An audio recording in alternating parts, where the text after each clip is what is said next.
as I began to write this talk, which summarizes a lot of sort of diverse and disparate work that I've done over the last 7 years or so, I was reminded that fairness and equity have a pretty complicated relationship to one another, especially in the domain of health. Fairness and equity aren't necessarily one and the same thing. And I gather from the title of Norm Daniels' talk that he has a similar perspective.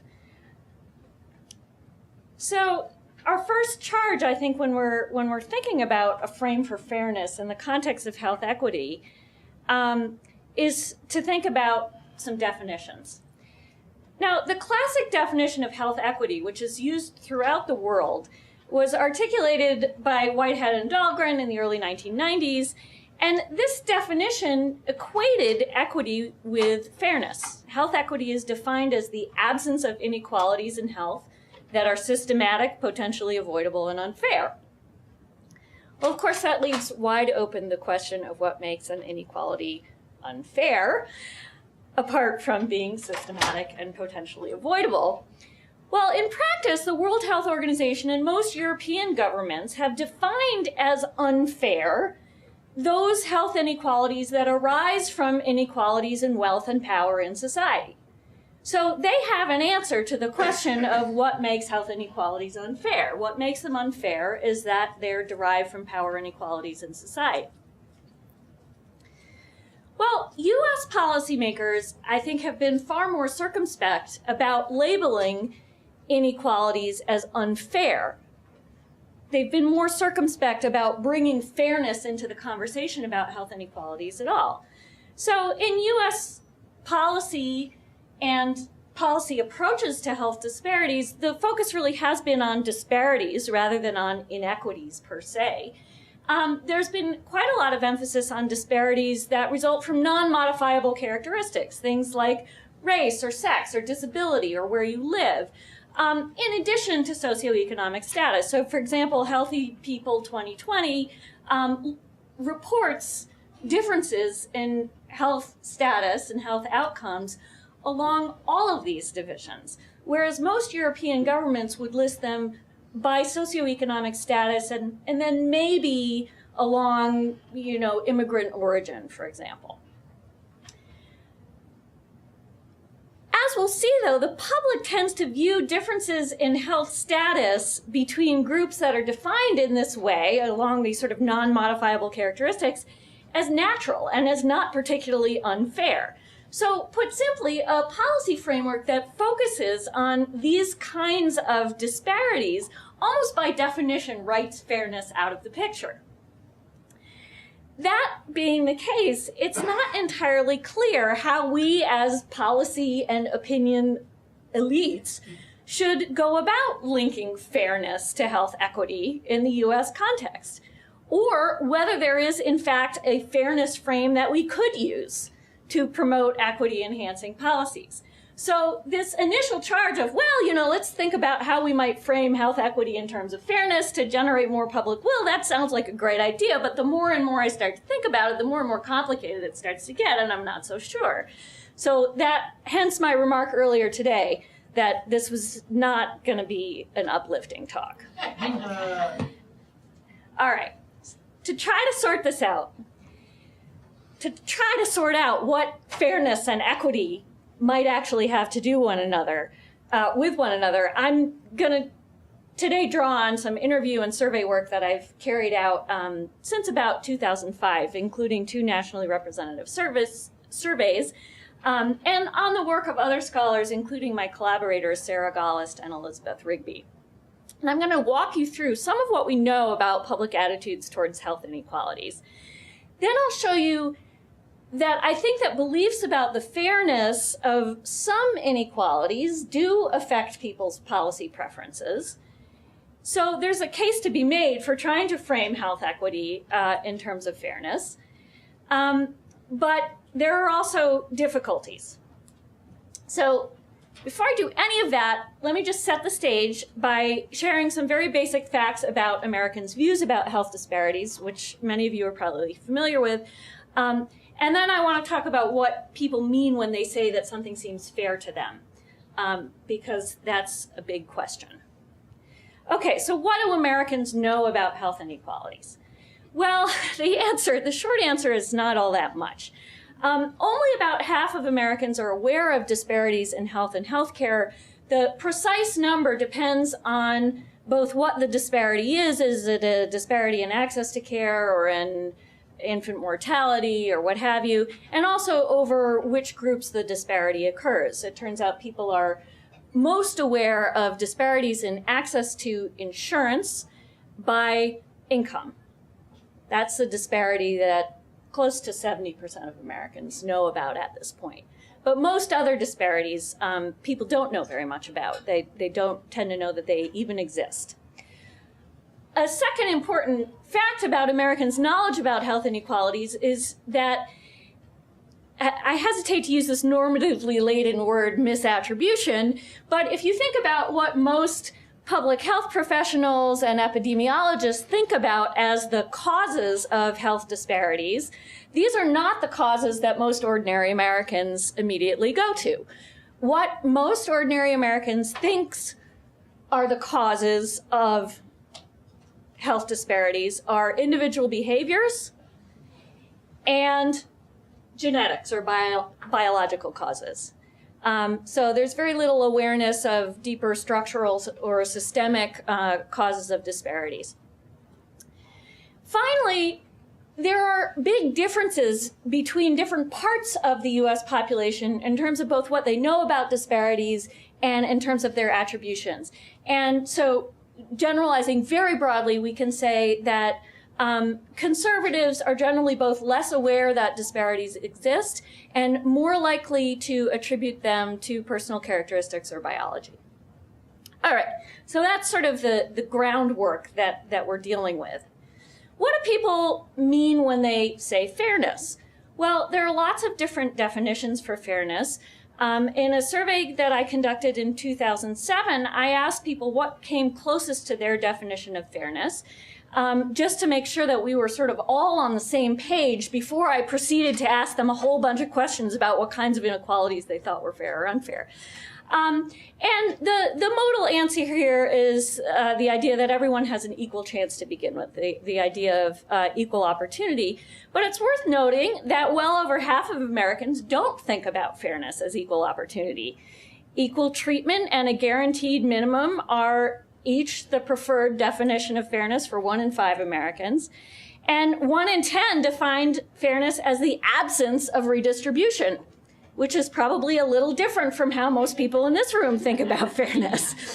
Almost 1 in 10 see fairness in fundamentally religious terms. And finally, only 7% thought of fairness as equal outcomes, which means that the very notion of health equity as equal health outcomes may not resonate as a fairness issue to the vast majority of Americans.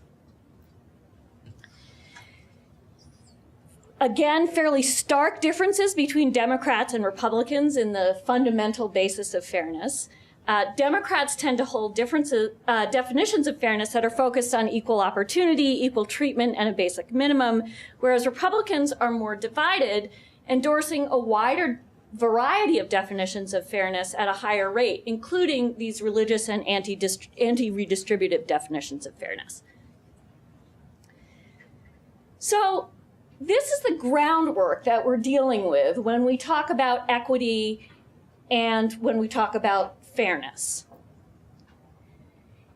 So in the next part of this talk, I'm going to be using data from this 2007 survey that I conducted to try to answer some of these questions about what's fair in health and healthcare specifically. And this survey was funded by the Robert Wood Johnson Foundation and the University of Pennsylvania, and it contained survey experiments embedded within this nationally representative survey to enable me to understand how people's responses to inequalities, in particular their fairness responses, might differ depending on what kind of inequality we were talking about, who it affected, what the inequality was about. So let's think for a moment about what might make health inequalities seem unfair to people. a variety of different kinds of inequalities, what might make these inequalities seem unfair? Well, a first and obvious answer is that it might depend on what's at stake.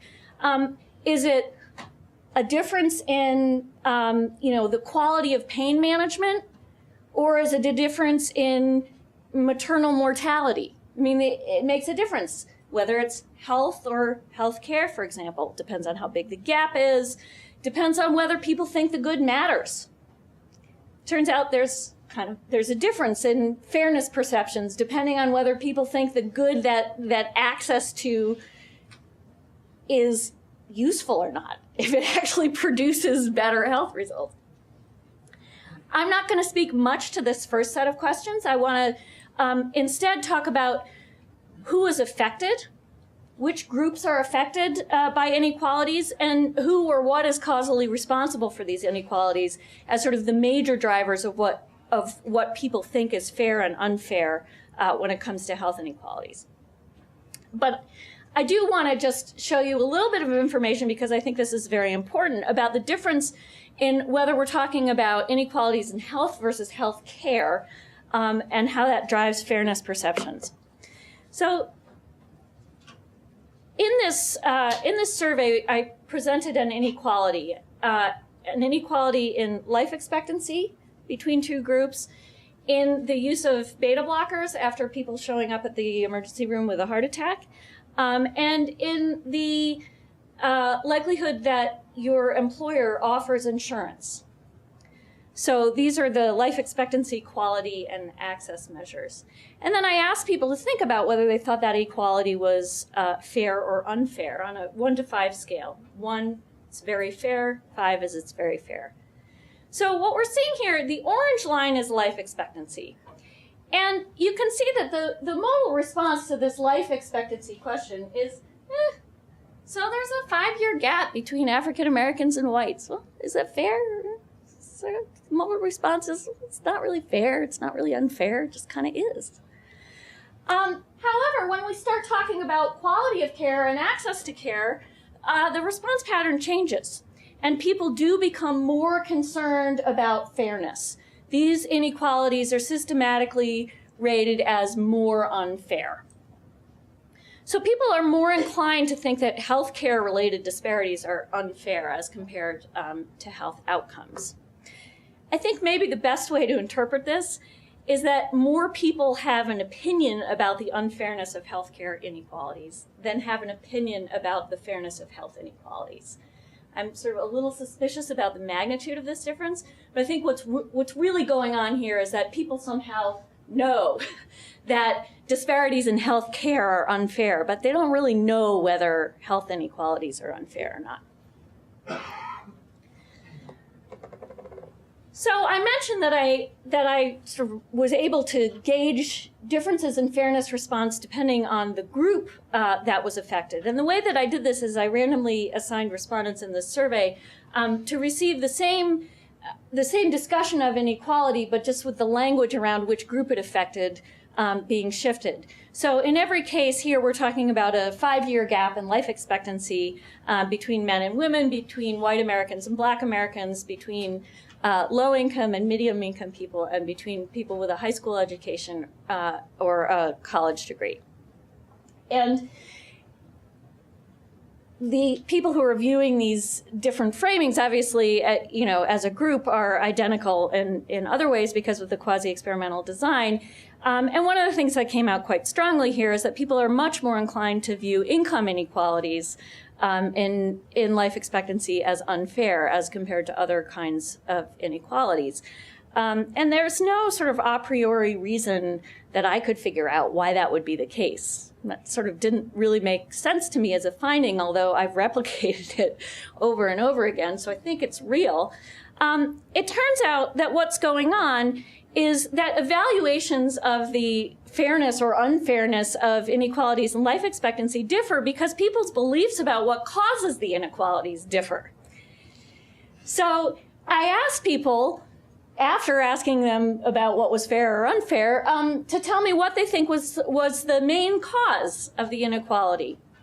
These causes in yellow at the bottom, we could think of as sort of no fault causes. These are inborn biology, genetics. This is just plain bad luck. The red bar is personal behaviors, the personal behavioral choices of the people themselves. And the gray bars are various forms of more structural or systemic causes. Economic failure, healthcare system failure, prejudice and discrimination is this thinnest white bar. So I think you can see more clearly, whoops, if I go like this is my perceived fairness graph flipped upside down, and here are causal attributions. And this is sort of a simplistic way of showing it, but the statistics show exactly the same thing, that for the inequalities where people attribute a very high degree of either personal or biological causation, they just don't see them as unfair. Whereas if people are able to understand that there's a systemic or structural cause of the inequality, they're much more likely to view it as unfair. And it turns out that if you control for these causal attributions, the group differences actually go away. So the effects of the group treatments disappear once you control for the causal attributions. All right. Well, why does all this matter? This matters because fairness beliefs are actually related to policy preferences. Here's one example. So these are estimates of the independent effect of different factors, including the unfairness belief. And this is fairness beliefs with respect to healthcare quality after controlling for other factors.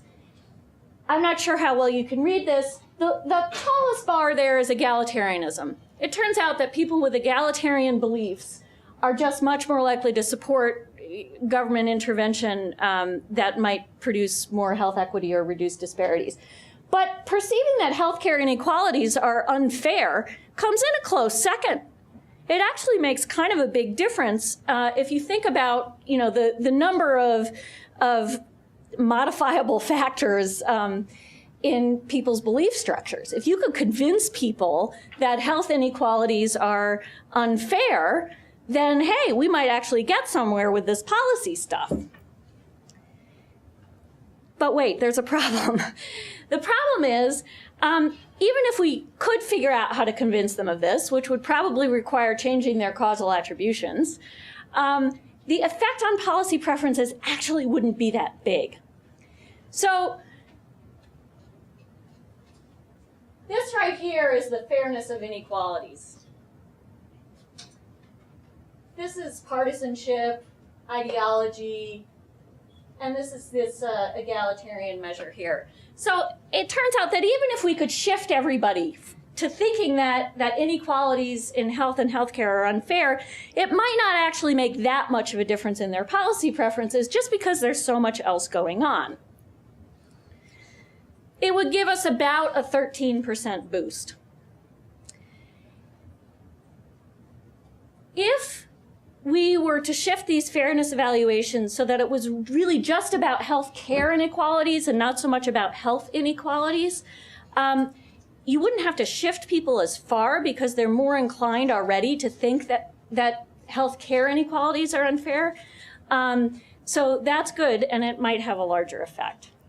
But there's another problem. Another problem is that we in this country do not like to think about targeting resources. Again, the sort of international consensus on the way that we talk about health equity is that it's about leveling up. Our definition, the Healthy People 2020 definition of health equity, is that health equity is attainment of the highest level of health for all people. Well, that just doesn't make any sense. All right? That was the WHO definition in the mid-1980s. But subsequent to that, everybody else has kind of gotten on the bandwagon of saying, well, actually, you have to reduce inequalities from the bottom up. You have to target resources and level up. And that's not what we do. So this is kind of a complicated survey experiment, and I'm running out of time to explain it really well. But let me just sort of give you the basics. We presented people with an inequality. there's a gap in life expectancy between blacks and whites. We did this for income, education, and health, and we did it by racial group and by class group. We said, look, there's a gap. You can choose between two policies. One of these policies is gonna, they both cost the same, affect the same number of people, et cetera, et cetera. One of these policies is gonna lump all of the benefit on the lower performing group, the more disadvantaged group. The other policy is gonna split the benefit equally between both groups. So this program B is a targeted leveling up kind of program. This is an equal shares kind of a program. So we let people choose, and 70% of people chose this. This is America, you know. Maybe that's a little higher than we would have expected, but it's not totally outside of the realm of possibility. The next step was to reduce the efficiency of the program that people said they initially preferred. We said, well, it turns out this program isn't as efficient. It doesn't do as well as we thought it initially did. If we make it a little less efficient than that other program that you don't like, do you still prefer this one?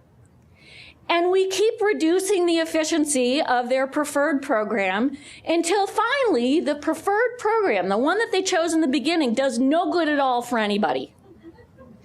And the other one is still giving, you know, that 4 years of boost in life expectancy. What happens?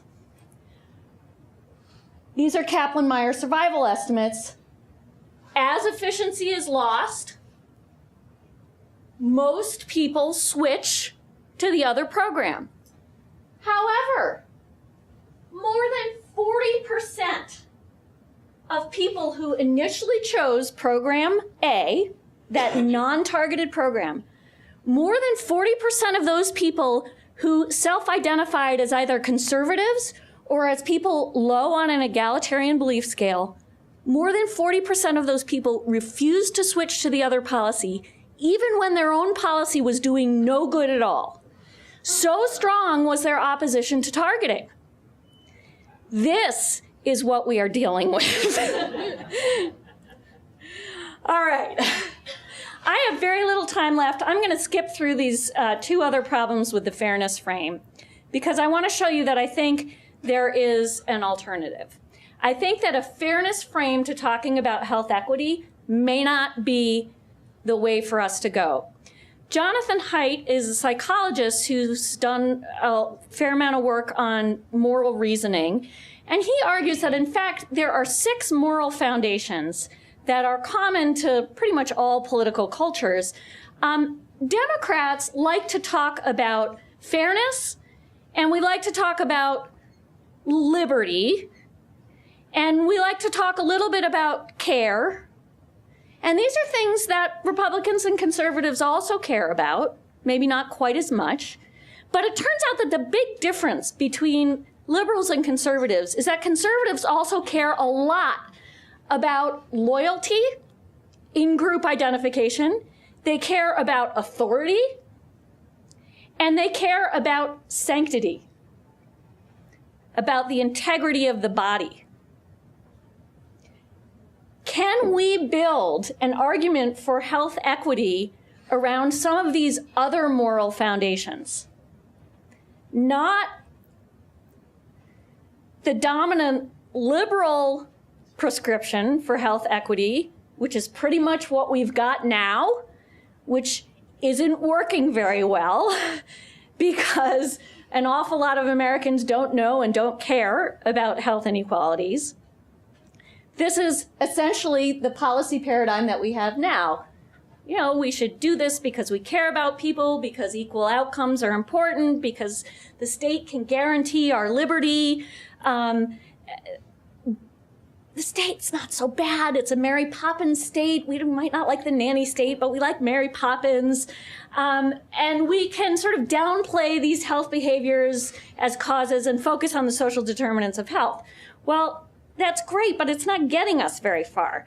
So I want to propose a conservative prescription for health equity, which I think is equally limited in some ways, but might get us a little farther. I think where we need to focus is on these last 3, the sort of belonging foundations, authority, sanctity, and loyalty. And unfortunately, this is a very different kind of messaging around health disparities. It's not the kind of messaging that we're used to. It's about punishing deviance. It's about arriving at a set of health behaviors that we can all agree to. Healthy eating, don't smoke. We can use carrots, but we can also use sticks to punish people. We won't hire you at my university now if you smoke. So there is an alternate paradigm. The one piece of this that has been shown to be very, very effective when talking actually about childhood obesity is military readiness. And this is a piece that actually has underlain other nations' successful attempts to build social insurance systems, is focusing on the idea of military readiness, that we cannot as a nation expect to be strong if the people who are fighting our wars for us are not fit to fight. So I see that I'm over time. I will stop there.